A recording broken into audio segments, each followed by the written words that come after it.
الفاتحہ بسم اللہ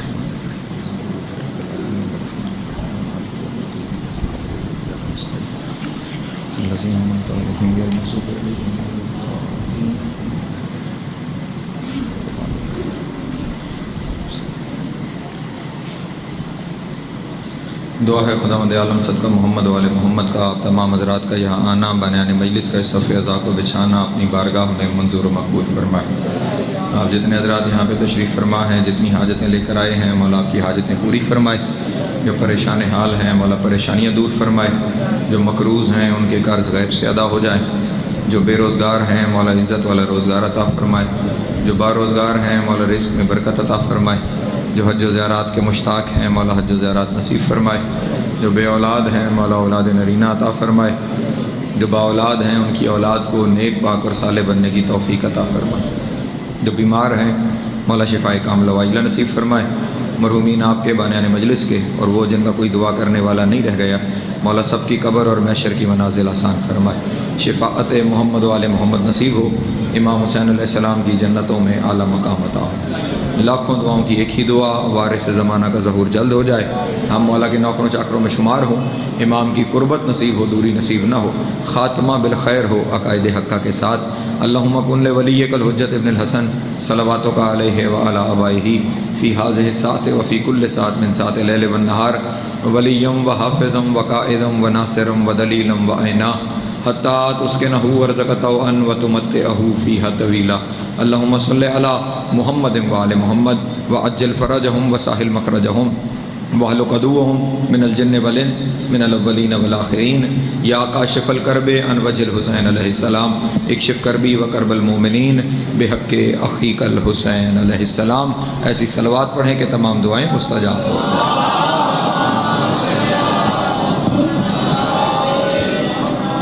اعوذ باللہ من الشیطان اللعین الرجیم، بسم اللہ الرحمن الرحیم۔ الحمدللہ الاول بلا اول کان قبلہ والآخر بلا آخر یکون بعدہ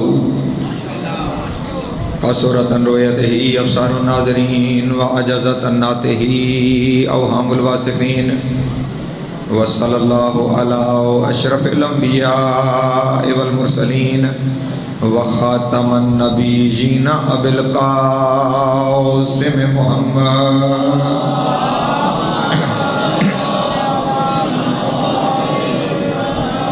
وآلہ طیبین طاہرین المعصومین الشرفاء الذین اذھب اللہ عنہم الرجس وطہرہم تطہیرا۔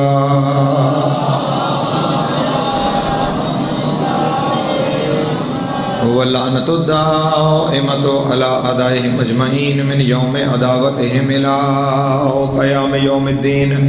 اما بعد فقد قال رسول اللہ صلی اللہ علیہ وآلہ وسلم ان الحسین مصباح الہدی وسفینۃ النجات۔ صلوات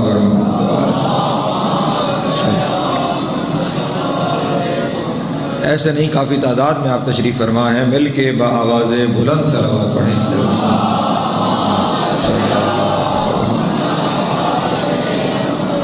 توجہ ہے، گفتگو شروع کی جائے۔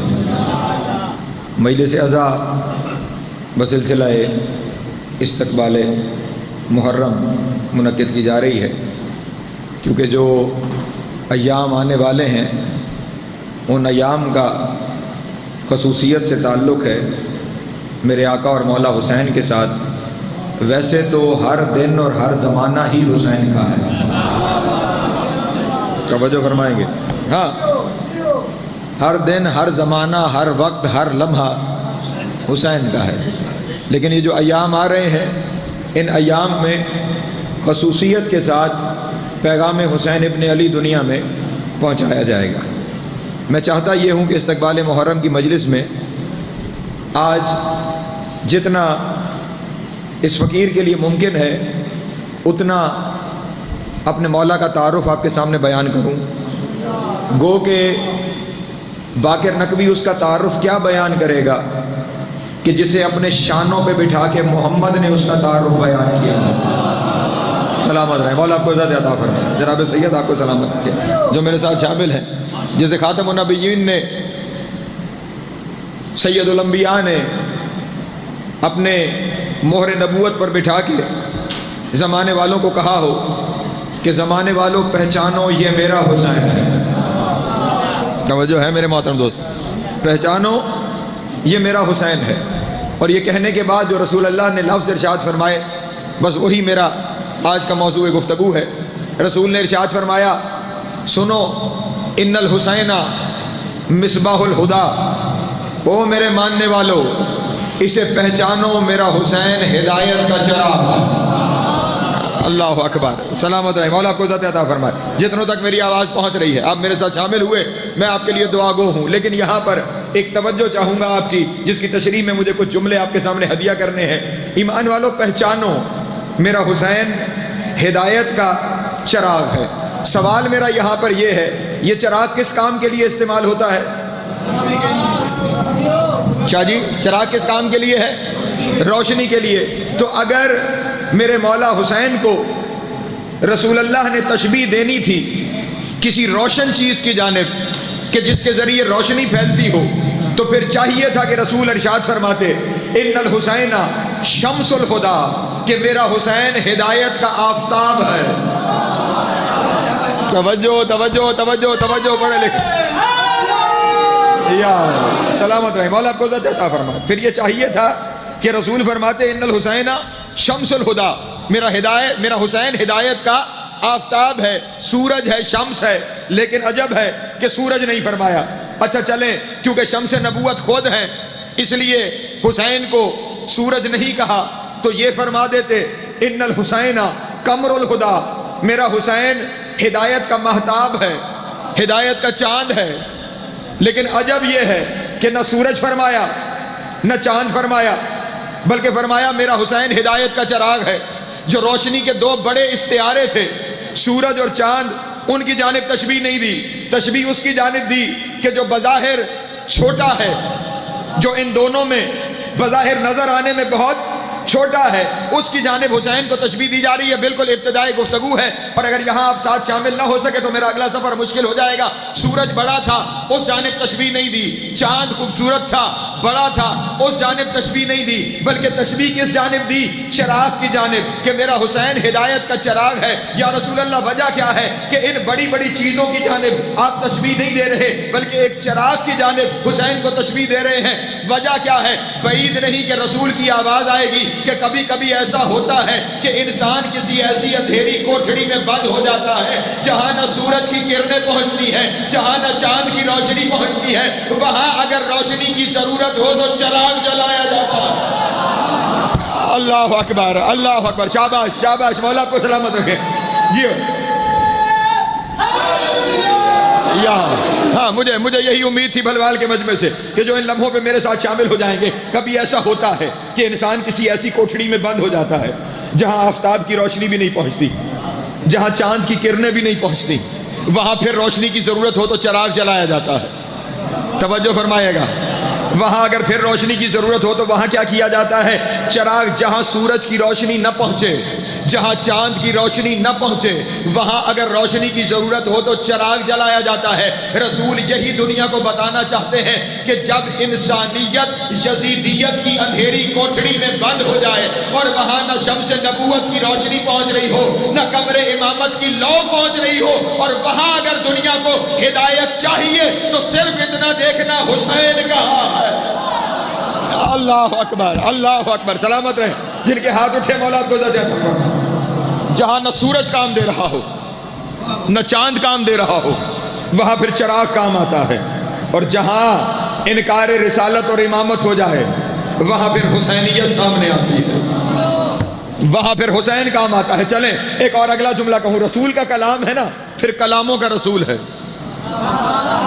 توجہ، ابھی شاہ صاحب آپ نے کہا تھا خطیب اور شاعر کے لفظوں کے ساتھ چلنا پڑتا ہے، اور اگر بھلوال لفظوں کے ساتھ نہیں چلے گا تو پھر اور کون سی جگہ ساتھ ہوگی؟ یہ رسول کا کلام تو پھر اس کے پیچھے جہت، وجہ، معنی ایک نہیں ہوگا، پھر اللہ جانے کتنے ساری جہتیں ہوں گی، کتنے سارے پیغام ہوں گے جو رسول نے ایک اپنی اس حدیث کے اندر بیان فرما دیے۔ پہلی وجہ تو یہ سمجھ میں آئی کہ چراغ اس لیے فرمایا کہ جہاں کوئی کام نہیں آتا وہاں چراغ کام آتا ہے، ٹھیک۔ دوسری وجہ یہ ہے کہ سورج، توجہ فرمائیں گے، احساس کا جملہ سمجھنے کا جملہ ہے، سورج جتنا روشن سہی، سورج سے سورج نہیں جلایا جاتا۔ ہائے ہائے ہائے ہائے، اللہ اکبر، شاباش، جو پہنچ گئے مولا آپ کو سلامت رکھے، جیو۔ یا سورج جتنا روشن سہی، سورج سے سورج نہیں جلایا جاتا۔ چاند جتنا حسین سہی، چاند سے چاند نہیں جلایا جاتا۔ چراغ کے اندر یہ سخاوت ہے، چراغ سے چراغ جلتا ہے۔ ہائے ہائے، سورج سے سورج نہیں روشن ہوتا، چاند سے چاند نہیں بنتا، لیکن چراغ سخی ہے، چراغ سے چراغ جلایا جاتا ہے۔ حسین کو مصطفیٰ نے چراغ کہا ہی اس لیے ہے، حسین کا کمال یہ ہے کہ حسین حسین بناتا ہے۔ ہائے ہائے ہائے ہائے، اللہ اکبر، شاباش شاباش، والا سلامت رکھے آپ کو۔ کمال حسین ابن علی یہ ہے، حسین حسین بناتا ہے۔ اگر میرے مجمع میں سے جو پیچھے بیٹھے ہوئے ہیں آپ کے نہ ہاتھ نظر آئے نہ آواز مجھ تک پہنچی، لیکن پھر بھی میں آپ کو ساتھ لے کے چلنا چاہتا ہوں، جو میں نے جملہ کہہ دیا کہ حسین حسین بناتا ہے، اگر کسی کو شک ہو تو آؤ 1400 سال پیچھے چلتے ہیں۔ شب عاشور کا چراغ بجھنے سے پہلے ایک حسین تھا، جب چراغ بجھ کے جلا تو 72 حسین تھے۔ اللہ اکبر اللہ اکبر، بسم اللہ بسم اللہ۔ جناب سید الذاکرین جناب سید علی رضا شاہ صاحب تشریف لے آئے، اجازت ہے میں اپنی بات مکمل کر لوں اپنے دوستوں سے؟ ایک چراغ بجھا 72 ہوئے روشن، واہ واہ، میرا سوچ رہا تھا کہ پھر واہ، ایک چراغ بجھا 72 ہوئے روشن، اندھیرا سوچ رہا تھا کہ پھر بجھا کیا ہے، کیونکہ حسین نے ایک بجھا کے 72 جلا دیے۔ ہاں ہاں، اس لیے کہہ رہا ہوں چراغ بجھنے سے پہلے ایک حسین تھا، چراغ بجھ کے جلا 72 حسین تھے، اور حسین آج تک حسین بناتا ہے۔ نہیں، میں اپنے جملے کی ضمانت سے جملہ کہہ رہا ہوں، پوری دنیا میں آج تک جب جہاں کسی نے حریت کا علم اٹھایا ہے اس نے یہی کہا ہے میرا قائد حسین ہے۔ ہائے ہائے، پورے زمانے میں وہ کسی مذہب سے تعلق رکھتا ہو، وہ کسی ملت سے تعلق رکھتا ہو، وہ کسی علاقے سے تعلق رکھتا ہو، وہ کسی قوم سے تعلق رکھتا ہو، ہر ایک نے حسین کو اپنا قائد مانا ہے۔ میں ایک دلیل آپ کے سامنے پیش کرتا ہوں۔ ابھی ہماری اس پچھلی صدی میں دنیا کے بڑے بڑے قائدین میں جو قریب ترین وقت گزرا ہے، جو سب سے بڑا لیڈر گزرا ہے، اس کا نام ہے نیلسن منڈیلا۔ بزرگوں نے نام سن رکھا ہوگا، نوجوان بھی آشنا ہونے چاہیے، جس نے افریقہ میں سیاہ فاموں کو ان کے حقوق دلائے اور انہیں مسند حکومت تک لے آیا۔ اس شخص کی ساری زندگی مصائب و آلام میں، جیلوں میں، پریشانیوں میں، تکلیفوں میں گزری، لیکن ساری زندگی اس نے سر نہیں جھکایا، ساری زندگی ظلم کے سامنے گھٹنے نہیں ٹیکے، ساری زندگی اپنے حقوق کے لیے لڑتا رہا، اور جب کامیاب ہو کر اپنی مسند پر مسند نشین ہوا تو بی بی سی کی نمائندے نے، آن لائن انٹرویو آج بھی یوٹیوب پر موجود ہے، بی بی سی کے نمائندے نے سوال کرتے ہوئے کہا کہ آپ اتنے بڑے لیڈر ہیں کہ اس وقت دنیا میں جتنے بڑے قائدین ہیں ان میں سے جہاں جس سے سوال کیا جائے کہ آپ کا کون ہے کہ جسے آپ آئیڈیل مانتے ہیں، کون ہے کہ جس کے راستے پہ آپ عمل کرتے ہیں، تو ہر ایک کہتا ہے ہم نیلسن منڈیلا ہمارا آئیڈیل ہے، نیلسن منڈیلا کے راستے پہ ہم چل رہے ہیں، ہم اس کی طرح ظلم کے سامنے نہیں جھکیں گے، ہم اس کی طرح ظلم کے سامنے گھٹنے نہیں ٹیکیں گے، ہم اس کی طرح حق کے لیے لڑتے رہیں گے، جتنی مصیبتیں آئیں گی ہم نیلسن منڈیلا کی طرح ہمت کر کے لڑتے رہیں گے۔ اس نے کہا سارا زمانہ تو آپ کی مثالیں دیتا ہے، دنیا میں کوئی ایسا بھی ہے جس سے آپ متاثر ہیں؟ سینے پہ ہاتھ رکھ کے کہنے لگا کائنات میں ایک ہی فرد ہے جس سے میں متاثر ہوں، اور وہ ہے علی کا بیٹا حسین۔ اللہ اکبر اللہ اکبر اللہ اکبر، سلامت رہے، مولا آپ کو عزت عطا فرمائے، جناب سید آپ کو سلامت رکھے۔ ایک ہی فرد ہے کائنات میں جس سے متاثر ہوں، اور اس کا نام حسین ابن علی ہے. اسی لیے میں کہہ رہا تھا حسین نہ مسلکوں کا محتاج ہے، نہ اقوام کا محتاج ہے، نہ ملتوں کا محتاج ہے، بلکہ یوں جملہ کہوں تو چلے شاید اور بہتر میں اپنے دوستوں کے سامنے واضح کر سکوں، پوری دنیا میں، توجہ اس جملے پر، پوری دنیا میں اگر کسی جگہ کو اللہ کا گھر کہلانے کا حق حاصل ہے تو وہ جگہ بس وہ ہے جہاں حسین کا ذکر ہوتا. ہائے ہائے اللہ اکبر، توجہ فرمائیے گا. پوری کائنات میں اگر کسی جگہ کو اللہ کا گھر کہلانے کا حق حاصل ہے تو وہ جگہ کون سی ہے؟ جہاں ذکر حسین ہو، جہاں ہو، نہیں توجہ فرما رہے، جہاں ذکر حسین ہو وہ جگہ حق رکھتی ہے کہ اسے اللہ کا گھر کہا جائے. پڑھے لکھے دوست تشریف فرما ہے، آپ میں سے ہر ایک شخص مجھ سے یہ سوال کرنے کا حق رکھتا ہے کہ ہم تو مسجد کو اللہ کا گھر کہتے ہیں اور آپ کہہ رہے ہیں جہاں حسین کا ذکر ہو وہ جگہ اللہ کا گھر ہے. ہم مسجد کو اللہ کا گھر کہتے ہیں، آپ اس جگہ کو اللہ کا گھر کہہ رہے ہیں جہاں حسین کا ذکر ہو. میں آپ کے سامنے عرض کروں، مسجد اللہ کا گھر ہے اگر مسجد ہو. اللہ اکبر، باریک جملہ تھا، شاید پہنچ گئے ہو. مسجد اللہ کا گھر ہے اگر مسجد ہو. یہ میں نے کیوں کہا کہ اگر مسجد ہو؟ اللہ کا گھر ہے نا مسجد. کسی مسلک کے مولوی سے جا کے پوچھو وہ کیا کہے گا؟ مسجد اللہ کا گھر ہے. میرا سوال ہے پڑھے لکھے دوستوں سے، شیعہ سنی تشریف فرما ہوں گے، تقریر لائیو جا رہی ہوگی، یہیں بھدوال شہر میں یہاں سے باہر نکلیں، آپ کے گلی محلے علاقے میں جتنی مسجدیں ہیں ذرا ان مسجدوں کے سامنے جا کے کھڑے ہوں، ہر مسجد کے باہر پیشانی پہ لکھا ہوا نظر آئے گا. بات اپنوں سے شروع کرتا ہوں. کہیں لکھا ہوگا شیعہ جامع مسجد، کہیں لکھا ہوگا جامع مسجد اہل سنت والجماعت، کہیں لکھا ہوگا جامع مسجد اہل حدیث، کہیں لکھا ہوگا جامع مسجد دیوبند. یہ گھر اللہ کا ہے تو نام فرقے کا کیوں لکھا ہے؟ آئے آئے. یہ گھر خدا کا ہے تو پھر نام فرقے کا کیوں لکھا ہے؟ پھر صرف مسجد لکھو. یہ فرقے کا نام لکھا جانا اس بات کی دلیل ہے کہ یہاں نام ہم نے اس لیے لکھا ہے کہ جو اس فرقے سے تعلق رکھتا ہے وہ آ جائے. نہیں توجہ فرما رہے، جس فرقے کا نام لکھا ہے وہ آ جائے اور باقی اپنا رستہ بدل کر اپنے فرقے کی مسجد تلاش کریں. اس کا مطلب یہ ہوا، معذرت سے جملہ کہہ رہا ہوں لیکن حقیقت یہی ہے کہ ہمارے یہاں گلی محلے کی مسجد مسلمانوں کو تقسیم کر رہی ہے فرقوں میں. توجہ اذان محترم، ہمارے یہاں گلی محلے کی مسجد مسلمانوں کو تقسیم کر رہی ہے فرقوں میں. ہماری دو بڑی مسجدیں ہیں. مکرم رضا آپ تو ان سفروں پر رہتے ہیں. ایک مسجد الحرام، ایک مسجد النبوی. ان دونوں مسجدوں کے باہر نہیں لکھا ہوا یہ شیعہ ہے یا سنی. توجہ توجہ توجہ اذان محترم، وہاں نہیں لکھا ہوا کہ شیعہ مسجد ہے یا سنی ہے. وہاں جو بھی ہے وہ آئے اپنے طریقے سے اللہ کی عبادت کرے. حکومتیں ہونا اور بات ہے، مسجدوں میں پابندی کوئی نہیں، ہر کوئی وہاں جا سکتا ہے. وہاں کوئی مسلمانوں کے درمیان تقسیم نہیں، شیعہ ہے، سنی ہے، دیوبندی ہے، بریلوی ہے، اہل حدیث ہے، جو بھی ہے وہ آئے وہاں آ کر اپنے طریقے سے اللہ کی عبادت کرے. لیکن اگر آپ ناراض نہ ہو تو عرض کروں، ایک تقسیم وہاں بھی ہے.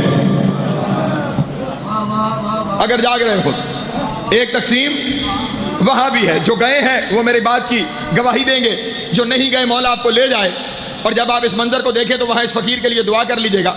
جیسے ہی آپ اس علاقے کے قریب جاتے ہیں جس علاقے کو حرم کہا جاتا ہے، توجہ فرمائیے گا، جس علاقے کو حرم کہتے ہیں، جو حرم کے لیے مختص ہے، جیسے ہی وہ علاقہ شروع ہوگا ایک نیلے رنگ کا بورڈ لگا ہوا ہے اور اس بورڈ پہ لکھا ہوا ہے مسلمان داخل ہو جائے، غیر مسلم رستہ بدل لے.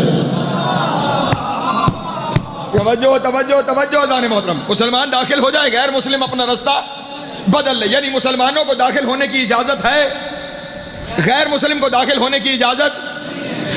اچھا میں نہیں جانتا، میں ان پڑھ آدمی ہوں، مجھے نہیں پتا کہ یہ قانون کب بنا، ورنہ جو رسول کی زندگی میں تھا 9 ہجری، ابھی 4 دن بعد وہ تاریخ ہونے جا رہی ہے، ایک واقعہ ہوا اسی ذی الحج کے مہینے میں جسے دنیا مباہلے کے نام سے یاد کرتی ہے۔ توجہ ہے ذہن میں؟ مباہلہ میں نے پڑھنا نہیں، بس یہاں پہ یہ بات سامنے آ گئی تو کرتا چلوں۔ یہ 9 ہجری کی بات ہے، یعنی رسول کی زندگی، اس کے بعد صرف 1 سال مزید رسول دنیا میں موجود رہے، پھر پردہ فرما گئے۔ یہ 9 ہجری کے آخر کا واقعہ ہے، جا کے پڑھیے۔ صرف 24 ذی الحج کو مباہلہ نہیں ہو گیا، 20 ذی الحج نجران کے عیسائی مدینہ آئے۔ توجہ میرے پڑھے لکھے دوست، 20 ذی الحج کو نجران کے عیسائی مدینے پہنچے۔ 21 ذی الحج، 22 ذی الحج، 23 ذی الحج انہوں نے مدینے میں قیام کیا۔ 24 ذی الحج کو مباہلہ ہوا اور وہ واپس گئے۔ میرا سوال ہے مسلمانوں سے، 1400 سال پہلے مدینے میں ہوٹل تو تھا نہیں، وہ رہتے کہاں رہے؟ توجہ توجہ توجہ میرے شیعہ سنی دوست، کوئی ہوٹل تھا نہیں، کوئی سرائے تھا نہیں۔ وہ جو 3 راتیں 4 راتیں اور 3 دن انہوں نے مدینے میں قیام کیا، مجھے بتائیں وہ کہاں رہتے رہے؟ پوری ضمانت سے میں جملہ کہہ رہا ہوں، کسی اور کے پاس کچھ ہوا تو مجھے آ کے بتائے۔ 3 دن میرے نبی نے ان کی رہائش کا انتظام مسجد نبوی میں کیا۔ توجہ توجہ توجہ تقسیم والے، آج 3 دن نبی نے رہائش کا انتظام کہاں کیا؟ مسجد۔ اور صرف رہائش کا انتظام نہیں، مسجد نبوی کا ایک کونا شاہ جی رسول نے مختص کر دیا کہ اس کونے میں عیسائی اپنے طریقے سے عبادت کریں۔ 3 دن مسجد نبوی میں گھنٹیاں بجتی رہی، نہیں توجہ فرما رہے۔ 3 دن عبادت کرتے رہے، 3 دن رہتے رہے۔ صحابہ نے اعتراض کیا، یا رسول اللہ مسجد ہماری ہے، عبادت وہ یہاں پہ اپنے طریقے سے کر رہے ہیں۔ رسول نے کہا خبردار، مسجد تمہاری نہیں اللہ کی ہے، وہ بھی اسی کی عبادت کر رہے ہیں جس کی ہم کرتے ہیں۔ ہائے ہائے، توجہ ہے میرے محترم دوستوں کی، سلامت رہے، مولا آپ کو عزت عطا فرمائے۔ بہرحال جہاں آج میں جس جملے تک لے کے جانا چاہتا ہوں، آج یہ تقسیم ہے گلی محلے کی مسجد، یہیں پہ توجہ فرما دے، اگلا جملہ آسان ہو جائے گا۔ گلی محلے کی مسجد مسلمانوں کو فرقوں میں تقسیم کر رہی ہے۔ شاہ جی وہ جو 2 بڑی مسجدیں ہیں وہ انسانوں کو مذہبوں میں تقسیم کر رہی ہیں۔ آئے گلی محلے کی مسجد فرقوں میں، وہ بڑی مسجد مذہبوں میں تقسیم کر رہی ہے۔ اب سارے پڑھے لکھے دوست تشریف فرما ہو، اللہ کسی مذہب کا اللہ ہے؟ سبحان اللہ۔ کسی مسلک کا اللہ ہے؟ کسی قوم کا اللہ ہے؟ نہیں عزیزان محترم، اگر وہ مذہب و مسلک کا اللہ ہوتا ابراہیم کو رزق دیتا، نمرود کا بند کر لیتا۔ نہیں توجہ فرما رہے، وہ کسی مذہب و مسلک کا اللہ ہوتا موسیٰ کو رزق دیتا، فرعون کا رزق بند کر لیتا، لیکن اس نے نہ موسیٰ کا رزق بند کیا، نہ فرعون کا، نہ ابراہیم کا، نہ نمرود کا، وہ ہر ایک کو رزق دیتا رہا۔ تو اس کا مطلب ہے اللہ ہر ایک کا اللہ ہے، اللہ ہر ایک کا اللہ ہے، تو پھر اس کا گھر وہ ہونا چاہیے جہاں ہر کوئی آ سکے۔ ہائے ہائے، نا نا نا نا، بلوال ابھی مجھ سے پوچھے ہیں، پھر اس کا گھر وہ ہونا چاہیے جہاں ہر کوئی آ سکے۔ ابھی میں نے آپ کو کہا کہ یہاں کی مسجد مسلمانوں کو فرقوں میں تقسیم کر رہی ہے، وہ 2 بڑی مسجدیں انسانوں کو مذہب میں تقسیم کر رہی ہیں۔ کائنات میں صرف ایک جگہ ہے جہاں آنے کے لیے نہ مذہب پوچھا جاتا ہے، نہ مسلک پوچھا جاتا ہے، نہ علاقہ پوچھا جاتا ہے، نہ قوم پوچھی جاتی ہے، اور وہ جگہ ہے مجلس حسین ابن علی، جہاں شیعہ ہے تو آئے، سنی ہے تو آئے، دیوبندی ہے تو آئے، بریلوی ہے تو آئے، مسلمان ہے تو آئے، ہندو ہے تو آئے، شرط صرف اتنی ہے ضمیر زندہ ہونا چاہیے۔ اللہ اکبر، اللہ اکبر، جیو سلامت رہو، مل سلامت رہے، علی علی علی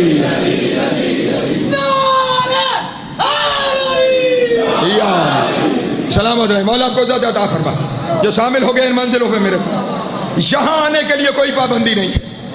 کوئی کسی مسلک سے تعلق رکھتا ہو، کوئی کسی مذہب سے تعلق رکھتا ہو، کوئی کسی علاقے سے تعلق رکھتا ہو، بس اگر ضمیر زندہ ہے، تو حسین کا دروازہ ہر ایک کے لیے کھلا ہوا ہے۔ اس لیے میں نے کہا کہ اللہ کا گھر کہلانے کا حق اس جگہ کو ہے جہاں حسین کی مجلس ہوتی ہے۔ اور اب اگر چاہو تو تمہیں مشورہ دوں، اگر چاہتے ہو تمہارا گھر اللہ کا گھر ہو جائے تو حسین کی مجلس کرایا کرو۔ اللہ اکبر، سلامت رہے، مولا آپ کو عزت عطا فرمائے، جناب سید آپ کو سلامت رکھے۔ گھر تمہارا ہوگا، نام تمہارے ہوگا، مجلس حسین کے ذریعے اس کی نسبت خدا سے ہو جائے گی، وہ خدا کا گھر ہو جائے گا، کیونکہ خدا اور حسین کا تعلق ہی عجب ہے۔ اگلے جملے سخت ہیں، اس لیے چاہتا ہوں کہ ہر ایک چہرے پر میری نگاہ رہے۔ ٹھیک ہو؟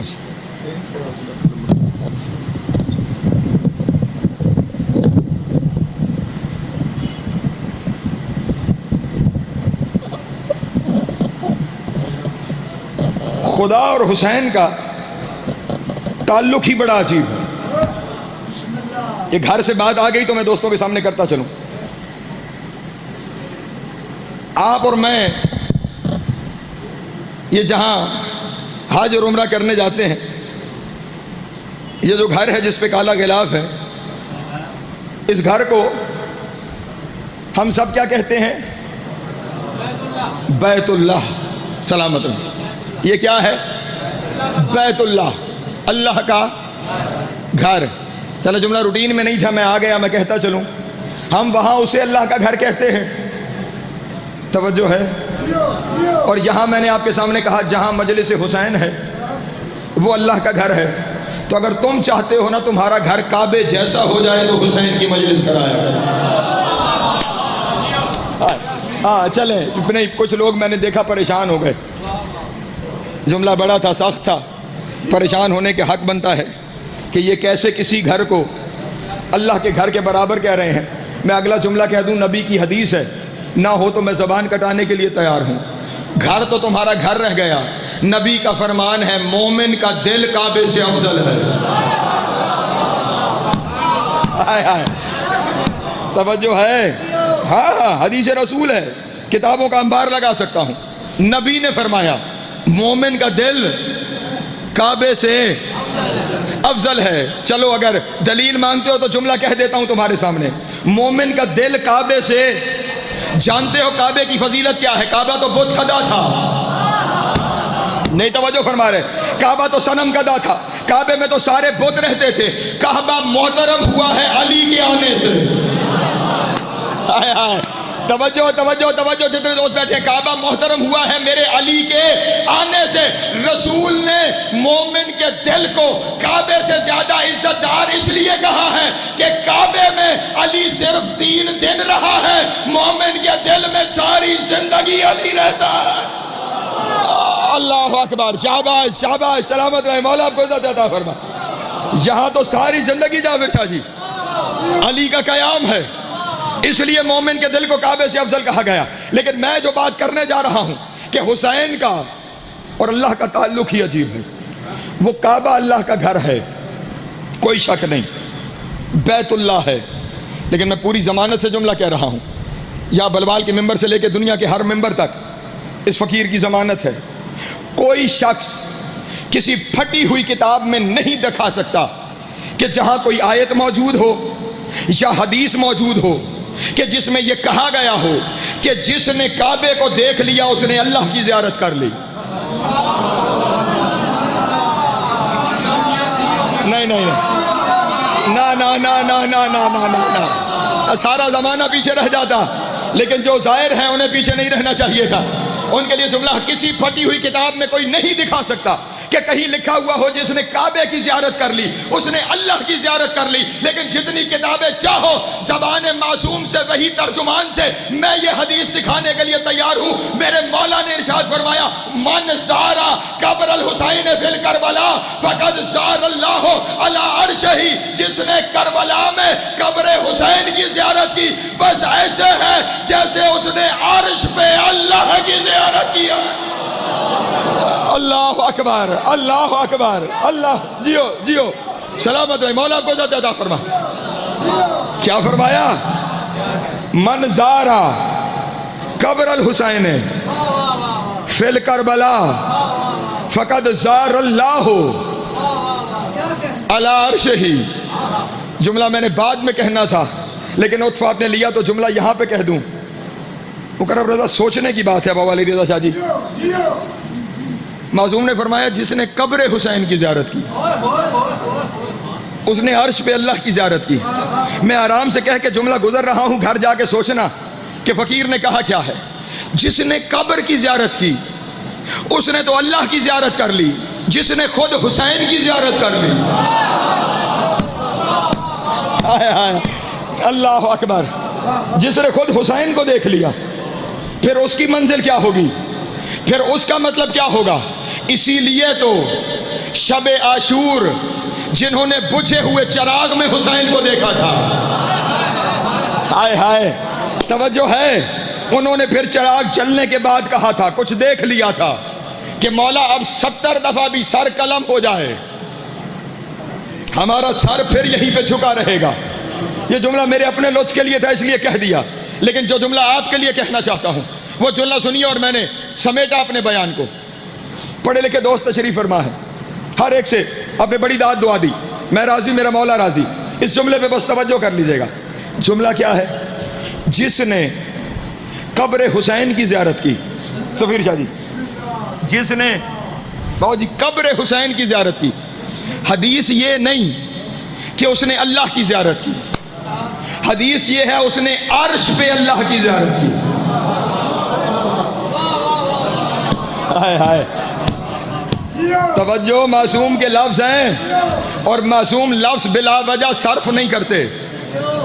جس نے قبر حسین کی زیارت کی اس نے اللہ کی نہیں, اس نے عرش پہ اللہ کی زیارت کی. اور اب اگر میرا پورا مجمع جاگ رہا ہے تو میں جملہ کہوں, جس نے قبر حسین کی زیارت کی اس نے عرش پہ اللہ کی زیارت کی. اور شریعت میں عرش پہ اللہ کی زیارت کو معراج کہا جاتا ہے. ہائے ہائے ہائے ہائے ہائے ہائے, توجہ نہیں فرما رہے. شریعت میں جب جی عرش پہ, ورنہ اللہ تو ہر جگہ موجود ہے نا, مصطفیٰ کو وہاں بلایا تو ارشاد فرمایا یہ معراج ہے. جو عرش پہ اللہ کی زیارت کرے, اب ماتمی جاگیں گے تو جملہ کہوں گا, جس نے عرش پہ اللہ کی زیارت کر لی, جس نے قبر حسین کی زیارت کی. اور عرش پہ اللہ کی زیارت کیا ہے؟ معراج ہے. اور معراج اتنا بڑا شرف ہے شاہ صاحب کہ یہ 1.25 لاکھ نبیوں میں بھی صرف مصطفیٰ کو ملا ہے. ہائے ہائے ہائے ہائے, اللہ اکبر. سلامت رہے مولا آپ کو عزت عطا فرمائے. نا جتنے ماتمی بیٹھے ایک لمحے کے لیے ہاتھ کھڑا کریں گے, جتنے حلقے کے ماتمی بیٹھے ایک لمحے کے لیے ہاتھ کھڑا کرو. تو چلو میں جملہ ہدیہ کرتا ہوں. میں نے کیا کہا؟ قبر حسین کی زیارت کی تو اس نے عرش پہ اللہ کی زیارت کی, اور عرش پہ اللہ کی زیارت کو شریعت میں معراج کہا جاتا ہے. 1.25 لاکھ نبیوں میں بھی معراج صرف محمد کو نصیب ہوئی. میرا حسین اتنا سخی ہے کہ 61 ہجری کے 10 محرم سے پہلے معراج کرنے کے لیے کم از کم محمد ہونا ضروری تھا. 10 محرم 61 ہجری کے بعد حسین اپنے ہر ماتمی کو کہتا ہے آ میں تجھے معراج میں لے جا. اللہ اکبر اللہ اکبر اللہ اکبر. جی سلامت دونوں ہاتھ بلند کر کے حیدری, ہر ماتمی کو کہتا ہے آ میں تجھے معراج کراؤں. یہ سخاوت ہے حسین کی کہ وہ اپنے چاہنے والوں کو صاحب معراج بنا رہا ہے. یار نہیں بابا جی, میں خود اس جگہ پہ لطف لے رہا ہوں. میرے سامنے حسین کی سخاوت حدوں سے بڑھ کے سخاوت. اس حدیث کی اتنی جہتیں ہیں نا مکرم رضا, ساری رات پڑھوں صرف یہ حدیث مکمل نہیں ہوتی. یہاں سے سخاوت کی ایک اور منزل دیکھنا. قبر حسین کی آ زیارت کر, میرا چاہنے والا تجھے معراج کراؤں. ٹھیک, اچھا اب حالات ایسے ہیں, وقت ایسا ہے, ہر ایک کے بس میں نہیں کہ اتنے اخراجات اٹھا کر کربلا چلا جائے. مشکل وقت ہے. گو کہ معصوم کا فرمان یہ ہے کہ کھانا نمک سے کھا لو، کربلا کی زیارت ضرور کرو۔ حدیثیں سامنے آ رہی ہیں۔ ایک شخص نے امام صادق سے کہا، معافی، اپنے وقت میں سمیٹ دوں گا، اس نے امام سے آگے کہا کہ مولا، ہم جس رستے سے کربلا جا سکتے ہیں اس رستے میں ایک دریا پڑتا ہے جس دریا میں ہمہ وقت طغیانی رہتی ہے، پورا سال اس دریا میں طغیانی رہتی ہے، کشتیاں ڈالی جائیں وہ کشتیاں ٹوٹ جاتی ہیں، بندے پانی میں غرق ہو جاتے ہیں، کشتیاں ڈالی جائیں کشتیاں ٹوٹ جاتی ہیں، بندے غرق ہو جاتے ہیں۔ ہمارے لیے کیا حکم ہے کربلا کی سواری کے مطابق؟ امام نے فرمایا تم پہ تو پھر جانا واجب ہے۔